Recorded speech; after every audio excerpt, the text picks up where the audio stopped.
y su capacidad de complejización y autotrascendencia. Estas son teorías las de la evolución y el que hemos cosmos. seleccionado.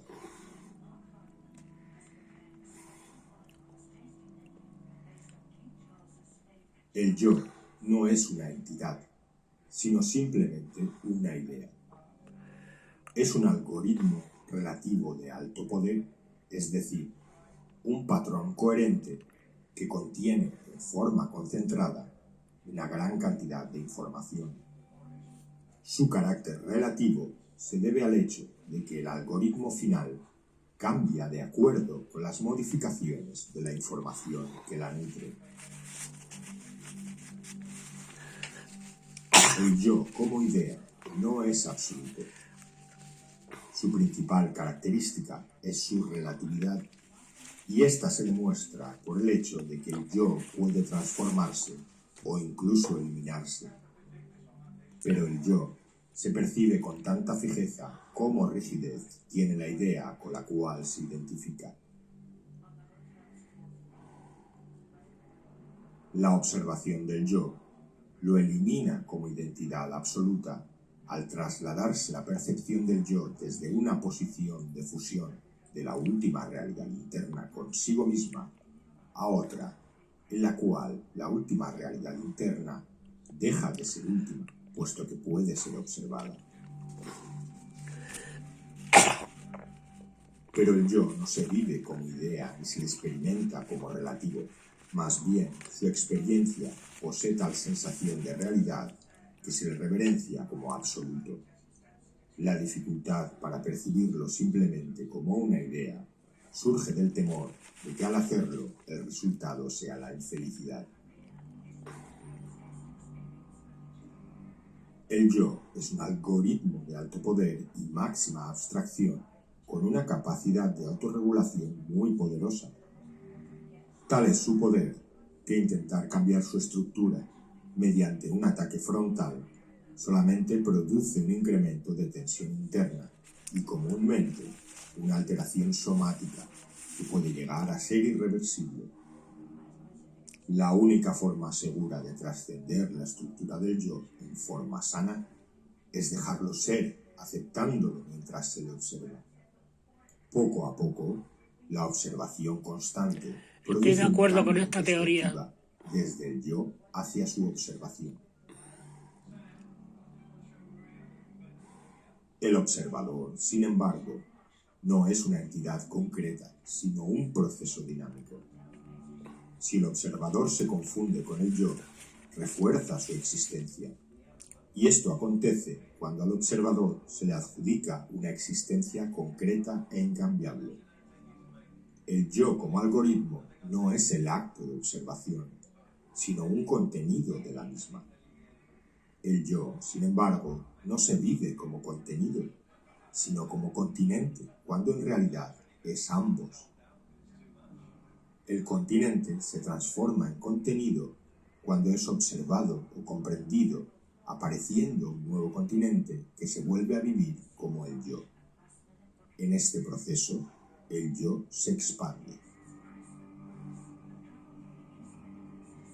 Cada ser humano posee un continuo mental que no es otra cosa más que una serie ininterrumpida de cogniciones entrelazadas en relaciones causales. Este continuo mental es intransferible y es relativamente individual. La sensación de ser uno mismo particular y específico se asocia con la existencia del continuo mental personal y se alimenta a partir de su existencia. Un pensamiento actual es el resultado de una cadena de pensamientos, emociones y sensaciones del pasado. Estas son causas determinantes de aquel y están mutuamente ligados y conectados. Las cadenas causales interconectadas son un flujo determinado por la historia personal. Desde esta perspectiva, la identidad yoica depende de los contenidos del continuo mental, pero cambia conforme estos se modifican. De esta forma, se puede afirmar que el yo tiene una existencia real desde el punto de vista relativo, pero irreal desde una perspectiva absoluta. Perdón. La experiencia del yo relativo es susceptible de ser identificada como tal. ¿Quién o qué es lo que realiza tal identificación?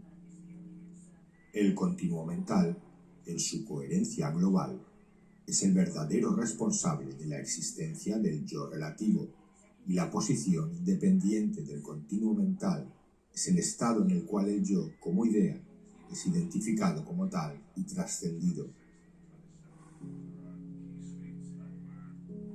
En esta posición, alejada e independiente del continuo mental y por lo tanto trascendente con respecto al yo, ¿qué existe? En primer lugar, nadie con carácter personal o individual ligado a un yo concreto.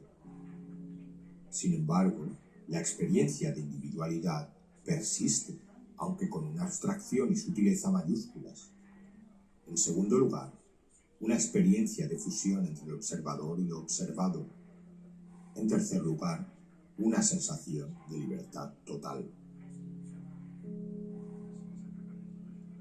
La persistencia de una noción vivencial de individualidad mezclada con una sensación de unidad durante el estado de ignorancia iluminada implica que ni una ni otra poseen existencia absoluta. Esta paradoja señala que nuestra naturaleza básica, más allá del continuo mental, no puede ser entendida desde la perspectiva de una lógica lineal y que su existencia no puede ser reducida a conceptualización alguna. La experiencia del yo relativo está ligada a la existencia de una coherencia global del continuo mental que puede ser algoritmizada. Esta coherencia global algorítmica constituye el tema básico de la personalidad. Cuando este tema básico es identificado y observado, se provoca un estado de conciencia en el cual desaparece el yo y toda conceptualización. Este estado de renacimiento a una realidad sin estructuras se llama estado de ignorancia iluminada. En tal estado desaparece el yo y se provoca una fusión entre el observador y lo observado, pero paradójicamente se mantiene la individualidad. El continuo mental en sí mismo no posee un yo, ni se experimenta a sí mismo como poseyéndolo. Sin embargo, sí posee una cohesión interna y una coherencia global que se interpreta como el yo. Esta interpretación resulta de un proceso de algoritmización, el cual logra identificar la coherencia global del continuo mental a través de una serie de operaciones cerebrales que implican la búsqueda de invariantes. El cerebro actúa como una computadora que analiza y decodifica los contenidos resguardados en el continuo mental, manifestándolos en muy diversas formas, entre ellas la experiencia del yo. La mente es compartida y no privada. Los pensamientos y el estado de conciencia de un sujeto se comunican directamente a otros sujetos. La mente, en realidad, forma parte de la misma interacción de campos en la cual surge la experiencia sensorial. Frecuencias, eso es lo que somos. La máscara es lo aceptado y la sombra lo rechazado. Cuando la sombra se activa, el sujeto acusa al exterior o a otros sujetos por su aparición. En los casos más graves, la sombra se manifiesta como alucinaciones o delirios de persecución. El sujeto, incapaz de aceptar como parte de su identidad real a los aspectos negativos, los proyecta a los otros, salvaguardando así su identidad con los aspectos positivos.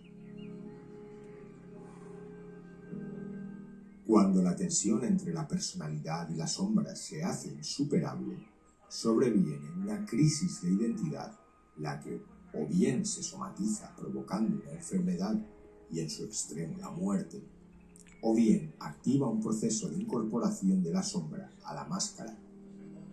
Cuando esto último sucede, y el sujeto logra aceptar como parte suya lo negativo que antes rechazaba y proyectaba al exterior, sobreviene un cambio de conciencia. Lo que experimentamos es parte nuestra. Vivir íntegramente es aceptar que somos uno y únicos. Si lo que sentimos no se ajusta al concepto que tenemos de nosotros mismos y luchamos en contra de lo que experimentamos, perdemos nuestra unidad, nos dividimos y dejamos de ser. Aceptando todo lo que experimentamos como parte de nuestra unidad, nos recuperamos. Pero para ello, la fe es indispensable. Por ello, la fuerza está en la fe y la medicina es la aceptación. Porque sin fe, el temor de perdernos nos gana y preferimos mantener una máscara de nosotros mismos, mostrarnos a nosotros y a uno mismo en apariencia y falsedad, en el ideal del yo y no en su realidad. Totalmente de acuerdo. Cada